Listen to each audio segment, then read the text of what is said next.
안녕하세요. 오늘은 우리 사회의 활력을 좌우할 매우 중요한 주제를 다루어 보려고 합니다. 바로 뚝 떨어져 버린 청년들의 도전 정신과 창업 의지에 대한 이야기입니다. 왜 이렇게 됐을까요? 요즘 취업 시장을 보면 번뜩이는 아이디어로 무장해 시장에 뛰어들기보다는 안정적인 대기업이나 공기업의 좁은 문만 바라보는 청년들이 압도적으로 많습니다. 물론 앞서 다뤘던 것처럼 억대 연봉과 탄탄한 복지를 보장하는 대기업의 매력을 무시할 수는 없죠. 하지만 모두가 거대한 시스템의 부속품이 되기만을 원한다면 우리 사회의 혁신과 역동성은 차갑게 식어버릴 겁니다. 그렇다면 정부와 사회는 어떻게 해야 청년들이 다시 가슴을 펴고 창업과 도전의 길로 나서게 만들 수 있을까요? 세 가지 핵심적인 해결책을 제안해봅니다. 실패 인생 망한 공식을 깨는 튼튼한 안전망 구축. 청년들이 창업을 두려워하는 가장 큰 이유는 뭘까요? 바로 실패에 대한 공포입니다. 한번 삐끗하면 수억 원의 빚을 떠안고 신용불량자로 전락할 수 있다는 불안감이 도전을 가로막는 거죠. 하지만 걱정 마세요. 튼튼한 안전망을 구축하면 됩니다. 연대보증의 완전한 폐지와 재기지원 사업 실패가 개인의 파산으로 직결되지 않도록 자금 조달 과정에서 개인의 부담을 줄이는 제도적 장치가 필요합니다. 이제 개인의 책임을 덜어주는 거죠. 패자부활전 펀드 한번 실패해본 경험이야말로 다음 성공을 위한 가장 큰 자산입니다. 실패한 청년 창업가들이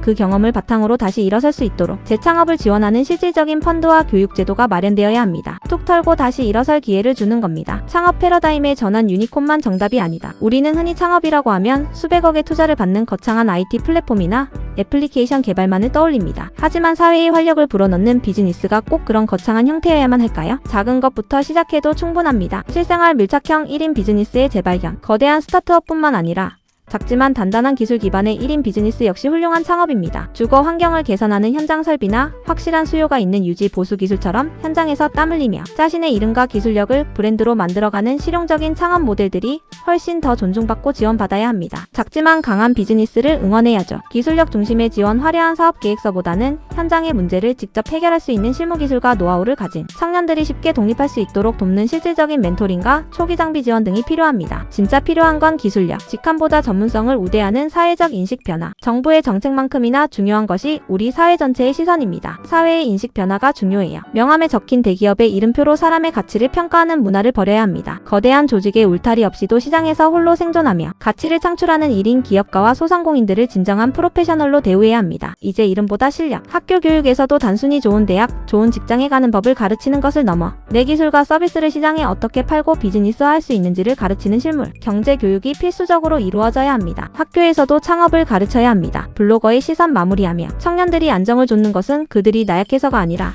사회가 그만큼 실패에 가혹하기 때문입니다. 실패해도 다시 일어설 수 있는 사회가 되어야 합니다. 도전하는 자가 존중받고 기술과 실력을 갖춘 개인이라면 누구나 당당하게 자기 비즈니스를 영위할 수 있는 환경, 정부의 제도적 안전망과 사회의 성숙한 인식이 만날 때 비로소 잃어버린 대한민국의 창업 DNA가 다시 깨어날 수 있을 것입니다. 2026년에는 정부와 지자체가 청년 창업 지원을 위해 총 3조 4,645억 원을 투입한다고 합니다. 청년창업사관학교, 창업중심대학, 청년 전용 창업자금, 예비창업 패키지 등 다양한 프로그램들이 준비되어 있으니 놓치지 마세요. K-스타트업 창업진흥원 각 지자체 공고를 1월에서 3월에 꼭 확인하는 것도 잊지 마시고요. 여러분은 어떤 지원 정책이나 사회적 변화가 가장 먼저 이루어져야 청년들이 다시 현장과 시장으로 뛰어들 용기를 낼 수 있다고 생각하시나요? 댓글로 여러분의 생각을 공유해주세요.